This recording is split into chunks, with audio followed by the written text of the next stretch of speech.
ఏదో వరాలు ఇచ్చేస్తాడు, ఇచ్చేస్తాడు, లేకపోతే ఏదో కష్టాలు తీర్చేస్తాడు, ఏదో డబ్బులు ఇచ్చేస్తాడు అనేది చూపించారు కానీ అంతేగాని అసలు ధర్మం అనేది ఏంటి, ఏం చెప్తుంది, హ్యుమానిజం అంటే ఏంటి? అంటే కదా ఇప్పుడు నువ్వు వెళ్ళేదే నా కోరికలు కలగకుండా చూడు, నన్ను అతి సామాన్యులాగా ఇది చెయ్యి, నాలో అహాన్ని తగ్గించు అనే కాన్సెప్ట్. అంటే మీకు ఒక సింపుల్ విషయం చెప్తాను, అంటే మనుషుల పర్సెప్షన్ ఎలా ఉంటుంది అనేది.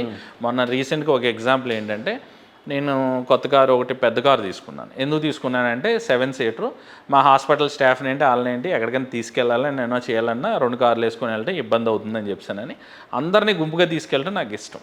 అలా తీసుకెళ్దాం, వాళ్ళకి చూపిందాం అన్నీ అని చెప్పాను. ఆ విధంగా తీసుకెళ్లే దాంట్లో మొన్న మా హాస్పిటల్ అమ్మాయిని ఎవరో అడిగితే మేము అందరం శ్రీశైలం వెళ్ళామండి, మా సార్ తీసుకెళ్ళారండి. నా గుడిలో ఏదో మీటింగ్ ఉందన్నమాట, ఆడవాళ్ళందరూ కలిస్తే మిమ్మల్ని ఏదో క్వశ్చన్లు అడుగుదాం అనుకుంటున్నారు. సరే అని వెళ్ళిన తర్వాత ఆ రోజు జరిగింది ఏంటంటే, ఇలా వెళ్తే ఆయన నన్ను అక్కడ పొగుడుతో చెప్తున్నారు అనమాట. అసలు డాక్టర్ గారి దగ్గర ఉన్నది మామూలు విషయం కాదు, వాళ్ళందరూ ఎంత అదృష్టం చేసుకున్నారో ఏం చేసుకున్నారో. అలాంటి ఆయన కారులోనే ఆయన శుభ్రంగా తీసుకెళ్ళి ఆయన ఏమో అక్కడ 5 స్టార్ హోటల్ ఫెసిలిటీలో పెట్టి శుభ్రంగా VIP దర్శనాలు చేయించి, మల్లికార్జున స్వామిని ముట్టించి, స్పెషల్ దర్శనాలు చేయించి, వాళ్ళ చేత పాలు పోయించి అన్నీ పోయించి తీసుకొచ్చాడు. ఎంత అదృష్టవంతుడు అయ్యి అని చెప్పానని నన్ను బాగా పొగిడారు. పొగిడిన తర్వాత మళ్ళీ నాకు మైక్ ఇచ్చినప్పుడు నాకేమనిపించిందని నేను అన్నాను, అలా కాదు సార్, వాళ్ళు వచ్చిన వాళ్ళందరూ కూడా నాట్ ఈవెన్ 10 రూపాయలు ఖర్చు పెట్టలేదు, వాళ్ళు నాకే మొత్తం ఖర్చు అయింది. నా కొత్త కారులో నేను ఓనర్ అయి ఉండే డ్రైవర్లా వాళ్ళందరినీ తీసుకొని వెళ్ళి అక్కడ అన్నీ ఫెసిలిటీ చేసి అన్నీ చేసి నేను తీసుకొచ్చాను. అంటే ఇక్కడ మీరు ఇంకో వెర్షన్లో ఎలా చూడాలి అని చెప్పానంటే, వాళ్ళు ఎంత పుణ్యాత్ములు కాకపోతే భగవంతుడు, ఒరే నాన్న మీరు వెళ్ళి ఒకటి దగ్గర పని చేయండి, నీ ఓనర్గాడే నిన్ను ఎగేసుకొని తీసుకెళ్తాడు కొత్త కారులో, నీకు అన్నీ చూపిస్తాడు, అన్నీ చేయిస్తాడు, నువ్వు రూపాయి ఖర్చు పెట్టకుండా నీ దర్శనాన్ని నేను నీకు ఫ్రీగా ఇస్తాను నాన్న అని వాళ్ళని ఎంత కరుణించాడు వాళ్ళని. అంతే కదా, కదా. ఇప్పుడు నేనంటాను అదేంటంటే, నాకు 25,000 వదిలిని నేను అదృష్టవంతుని ఎందుకు వద్దాను, వాళ్ళ కదా అదృష్టవంతులు అంటాను. అంతే కదా. ఇప్పుడు అదృష్టవంతులు వాళ్ళు ఎందుకు రూపాయి ఖర్చు పెట్టలేకుండా VIP దర్శనం చేసుకుని వచ్చారు వాళ్ళు. మళ్ళీ నెల జీతం రానే వస్తుంది. ఇప్పుడు నాకు కదా డబ్బులు వదిలేసి. అందుకని ఏంటంటే భగవంతుడు వాళ్ళకి ఉన్నాడు భగవంతుడు వాళ్ళకి మేలు చేసాడు. అందుకని ఏంటంటే ఇప్పుడు నేను ఆ పర్సెప్షన్లో ఆలోచించాను అనుకోండి, అప్పుడు ఏమనిపిస్తుంది అంటే నాకు అహం తగ్గుతుంది. అంటే నాకు వాళ్ళ మీద ఎక్కువ ఇది చూపించాలనిపించదు. రేపొద్దున వాళ్ళు నాకు మాట అనకపోతే దీని ఎంకమ్మ ఇది నేను అంత దూరం తీసుకెళ్ళి ఇది నా మాట వింటలేదు అనేది నాకు అనవసరం.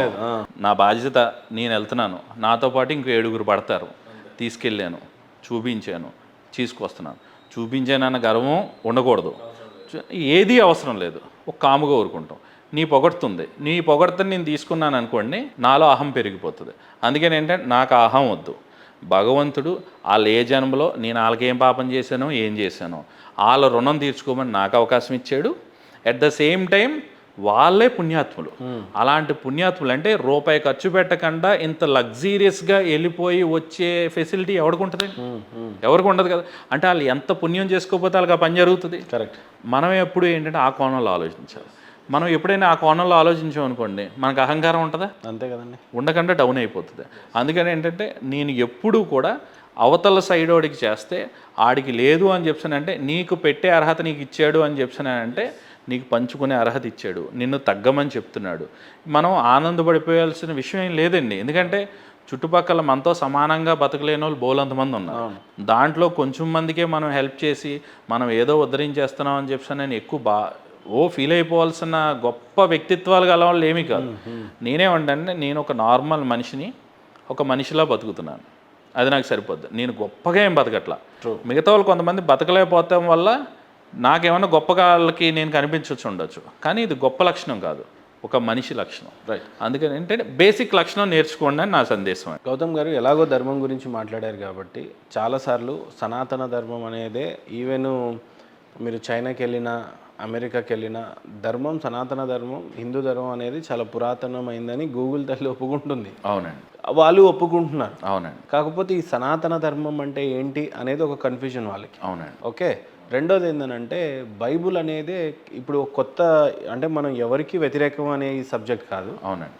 బైబుల్లో ధర్మం ఉంది. అవునండి. ఖురాన్లో ఉంది, మన దగ్గర ఉంది ధర్మం. అవునండి. ఎవరి ధర్మాన్ని వాళ్ళు పాటిస్తూ ఉంటే బాగానే ఉంటుంది. కానీ అక్కడున్న ధర్మాన్ని వీళ్ళకి నచ్చినట్టుగా బోధించుకున్నారు పాస్టర్లు. అవునండి. నువ్వు 10% వేయాలి, అవునండి. దయ్యాలను వదలగొడతా, స్వస్థత వరాలు ఉన్నాయి, ఈయన పెట్టుకున్నాడు.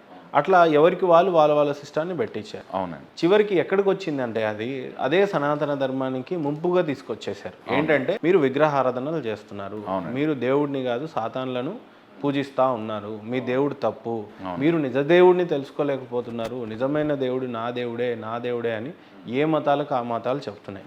సనాతన ధర్మం ఎంత గొప్పదంటే పాపం ఒకప్పుడు జైన్ మతం వచ్చింది, ఇప్పుడు జైన్ లేదు, బుద్ధిజం ఉండే, జూడాయిజం ఉండే, ఇట్లా చెప్పుకుంటూ పోతే ఎన్నో మతాలు వచ్చి ఎన్నో మతాలు అంతరించిపోయినాయి కూడా. అవునండి. బట్ చివరికి ఇప్పుడు హిందువు ఎక్కడొచ్చి మిగిలిపోయాడు అని అంటే ఎవరు చెప్పినా, ఇప్పుడు ఇందాక నేను వస్తుంటే మన ఊరికి కూడా చాలా చర్చిలు అవతరించినాయి. తప్పని నేను అనట్లేదు, ధర్మాన్ని బోధించండి తప్పని నేను అనను, కానీ బట్ నా ధర్మాన్ని కాదు, నా ధర్మమే గొప్పది, నా దేవుడే గొప్ప అనే స్థితికి వచ్చింది. అవునండి. ఇప్పుడు సనాతన ధర్మానికి ఒక ముప్పు వచ్చి పడింది. ఏంటి అని అంటే మీరంతా విగ్రహారాధన చేస్తున్నారు, మీకు దేవుడే లేడు. అవునండి. నిజంగా దేవుడు ఉంటే దేవుడు అనేవాడు ఒక్కడే, 33,000 కోట్ల మంది దేవతలు ఎక్కడి నుంచి వస్తారు, ఇదంతా రాంగ్ కాన్సెప్ట్ అంటున్నారు. సో ఈ బాధ్యత కలిగిన వ్యక్తిగా మీరేం చెప్పారు? అంటే నేను ఫస్ట్ ఏంటంటే సనాతన ధర్మంలో ఫస్ట్ మన హిందువులకే కాన్సెప్ట్ గురించి సరిగ్గా తెలియదు అని చెప్పాను అంటారు. అంటే బయట వాళ్ళని అనే ముందు ఫస్ట్ వాళ్ళకి మనం కౌంటర్ ఇవ్వచ్చు, ఎందుకంటే మనకి 4-5 మాటలతోనే వాళ్ళు నిర్వీర్యం అయిపోతారు.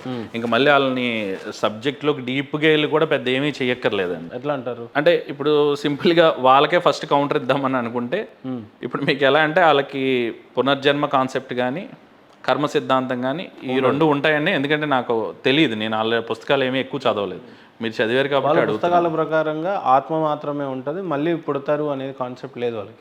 అంటే మనకి కర్మ సిద్ధాంతం అనేది లేదు, పునర్జన్మ కాన్సెప్ట్ అనేది లేదు, ఈ ఏమీ లేకుండా భగవంతుడు నిన్ను పుట్టిస్తాడు, అంతే కదండి. ఇప్పుడు మరి అలాంటప్పుడు ఒక 2 నెలల పిల్లల్ని రేప్ చేస్తా ఉంటే మీ ధర్మంలో ఉండే దేవుడు ఏం చేస్తాడు? ఫస్ట్ థింగ్ మనల్ని కూడా అందరూ ఇదే అడుగుతారు. ఫస్ట్ నాస్తికులు ఫస్ట్ అడిగే క్వశ్చన్ కూడా ఇదే. అంటే నేనేమంటానంటే నీకు పునర్జన్మ సిద్ధాంతం లేదు, కర్మ సిద్ధాంతం లేదు. ఇంకోటి ఏంటంటే నిజంగానే ఉండుంటే వానికి అర్థమయ్యేది అంతే. ఇప్పుడు జీవుడు ఎందుకు రేపు జరుగుతుంది, ఆమె ఎందుకు చేస్తుంది, ఎందుకు పుడుతుంది, ఎందుకు మళ్ళీ పుడుతుంది అనేది ఉంటుంది. అండ్ ఇంకోటి ఏంటంటే మనం శరీరాన్ని కేవలం ఒక బూడిద కిందే మనం చూస్తాం సనాతన ధర్మంలో. అంటే ఈ శరీరం నిన్ను నువ్వు తెలుసుకుంటానికి, నీకు నువ్వు ఆత్మజ్ఞానం కలగటం కోసం, నువ్వు మహా చైతన్యమైన ఆత్మజ్ఞానాన్ని నీకు కలగటం కోసం ఇది ఒక సాధనకు ఉపయోగపడేది మాత్రమే నీకు శరీరం. అంతే తప్ప నువ్వు శరీరం నేను అనుకొని నువ్వు అనుకున్నంతకాలం నువ్వు నాశనం అయిపోతావు. అలాగే ఇప్పుడు చాలామంది నాశనం అయిపోతున్నావు, 99% మంది. ఇది పక్కన పెడితే నీకు ఈ కాన్సెప్టే నీకు లేదు. ఫస్ట్ ఈ కాన్సెప్ట్ లేనప్పుడు మిగతా 2 దేవుళ్ళు కూడా ఎవరైతే అని అనుకుంటున్నారో వాళ్ళ 2 దేవుళ్ళు ఒక 2 నెలల పిల్ల కానీ వీళ్ళు కానీ రేప్ చేస్తా ఉంటే నీకు పునర్జన్మ సిద్ధాంతం లేదు, ఏమీ లేదు. లేనప్పుడు భగవంతుడు నిన్ను వచ్చి ఎందుకు కాపాడలేడు. మళ్ళీ వాళ్ళ మతాన్ని పుచ్చుకోవాలంటే బాప్తిజం అనేది ఒక డేట్ వచ్చింది, ఇంకొకటి ఇటు సైడ్ ఉంది వాళ్ళకు కూడా, అంతే కదా. మరి ఇప్పుడు ఈ 2 ఏళ్ల పాపకి పాపం బాప్తిజం పొందకపోతే అసలు నరకంలో కానీ స్వర్గంలో కానీ అసలు నువ్వేం చేస్తున్నావు, భగవంతుడు ఏం చేస్తున్నాడు అనేది నా క్వశ్చన్. ఇప్పుడు నీకు ఈ కాన్సెప్ట్, ఈ పునర్జన్మ కర్మ సిద్ధాంతం అనే కాన్సెప్ట్ లేనప్పుడు నువ్వు 2 నెలల పాపను పుట్టించడం ఎందుకు, దాన్ని రేప్ చేసి చంపేస్తున్నావు అంటే నువ్వు చూసి ఊరుకోవడం ఎందుకు? నువ్వు 2 నెలల పాపకే న్యాయం చేయలేని ముందు మన పునర్జన్మ కర్మ సిద్ధాంతం ఈ రెండు గురించి కొద్దిగా చెప్పండి, మన హిందూ సోదరులకు తెలియాలి. అంతే కదా, అదే పునర్జన్మ కర్మ సిద్ధాంతం ఈ 2 లేకపోవడం వల్ల అంటే భగవంతుడు అనేది అప్పుడు అలాంటప్పుడు మీ పార్వతీ పరమేశ్వరులు ఏం చేస్తారండి ఈ కాన్సెప్ట్లో అనుకునేటట్టయితే, నేనేమంటానంటే నా దగ్గర 100 చొక్కాలు ఉన్నాయి, ఒక చొక్కా చిరిగిపోవడం వల్ల నేను మిగతా నాకు పెద్ద బాధ ఏమీ లేదు. అందుకని ఏంటంటే 100 జన్మలు ఉన్నాయి కాబట్టి ఈ జన్మకి నాకు శరీరం ఒక చొక్కా లాంటిది, అంతే. అందుకని ఏంటంటే ఒక హిందువు సనాతన ధర్మం పాటించేవాడు ఎప్పుడూ ఆడిని ఆత్మలాగే చూడాలి, అది ఫస్ట్ కాన్సెప్ట్ అండి. ఆత్మలాగా నీకు చూస్తున్నావు అని చెప్పానంటే నీకు శరీరంతో నీకు పని లేదు. అందుకని ఏంటంటే నువ్వు శరీరం, నువ్వు పుడుతున్నావు, ఇవన్నీ చేస్తున్నావు అని చెప్పానంటే ఇవన్నీ నీకు రెస్పాన్సిబిలిటీస్, బాధ్యతలు, ఇదంతా వేరు. అందుకని ఏంటంటే హైందవుడు అనేవాడు కర్మ సిద్ధాంతాన్ని పాటించేవాడు, సనాతన ధర్మాన్ని చూసేవాడు ఎప్పుడు నేను ఈ శరీరాన్ని కాదు అనుకునే ఫస్ట్ ఆ ఇదితోనే మనం ఎప్పుడు గుడికి వెళ్ళాలి. ఏది పూజించుకున్నా కూడా మనకు ఆత్మజ్ఞానం కలగాలనే చూడాలి. నాకు పలానా అమ్మాయిలను చూస్తానంటే నాకు మోజు కలుగుతుందనో, ఇంకోటి ఇప్పుడు దూర్జటికి అవి ఉంటాడు. ఆయన ఏమంటాడు, నేను అసలు స్త్రీ వ్యామోహం నాకు తగ్గట్లేదు, నాకు ఏం చేయాలో అర్థం కావట్లేదు, ఈ ఇంద్రియాలు ఇచ్చి చచ్చింది నువ్వు ఇవ్వడం వల్లే నాకు ఈ గోలంతా తగిలింది, నాకు ఇది తగులుతుంది కానీ నాకు దీంట్లోంచి బయటికి రావాలని ఉంది కానీ నేను రాలేకపోతున్నాను, నువ్వు నాకు ఏం చేస్తావో తెలియదు, నీ పాదాలు తప్ప నాకు వేరే ఇది లేదు, నన్ను దీంట్లోంచి బయటికి తీసుకురా అని చెప్పి శివుడు కాలు పట్టుకుంటాడు. అంటే అంతలాగా పట్టుకుంటావు. అంటే నేను ఇది కాదని తెలుస్తుంది కానీ నాకు ఈ శరీరం నాకు కావాలని అనిపిస్తుంది. నీకు నిష్కార కర్మ చేసే మెయిన్ ఉపదేశం అనేది మన శరీరానికి వర్తించట్లేదు. ఆ వర్తింపు లేనప్పుడు మాత్రమే మనం ఈ శరీరం అనుకునే మనం తప్పులన్నీ చేస్తాం.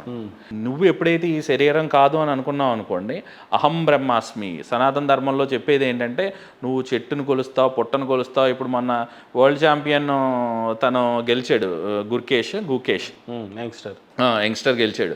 ఆయన చెస్కి ఇలా దండం పెట్టుకున్నాడు లాస్ట్లో. అంటే తన్ని గొప్పవాడిని చేసింది ఆ చెస్. అంటే నువ్వు చెస్కి దండం పెట్టుకో అంటే నీకు సనాతన ధర్మంలో నేర్పిస్తుంది ఏంటి, నీకు నీళ్లు తాగితే బతుకుతావు, నమస్కారం చేసుకో. నీకు సూర్యుడు లేకపోతే నువ్వు ఉండలేవు, నమస్కారం చేసుకో.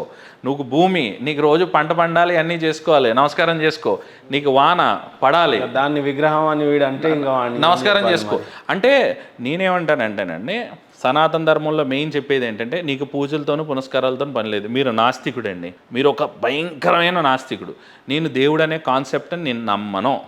నాకు మనిషి మాత్రమే ముఖ్యం, మనిషి ధర్మం మాత్రమే ముఖ్యం. ఒక చెట్టు ఎలా బతుకుతుందో ఒక మనిషిని నేను అలాగే బతుకుతాను. నాకేముందో నా దగ్గర ఉన్న వాచ్మెన్కి కూడా అదే ఉండాలి. ఇప్పుడు కమల్ హాసన్ ఏమంటాడంటే గుడి ముందు అంతమంది ముష్టోళ్ళని చూసిన తర్వాత నాకు భగవంతుడు ఉన్నాడనే నాకు నమ్మకం కలగదు అని చెప్పి అంటాడు. నేనేమంటానంటే మరి నువ్వెలా ఉంటున్నావో నీ దగ్గర ఉన్న వాచ్మెన్కి కూడా అదే మెర్సిడీస్ బెంజ్ ఉందా? లేదు కదా, నువ్వే చేయలేకపోతున్నావు. నువ్వు భగవంతుని ఎందుకంటావు? సిద్ధాంతం అని అంటే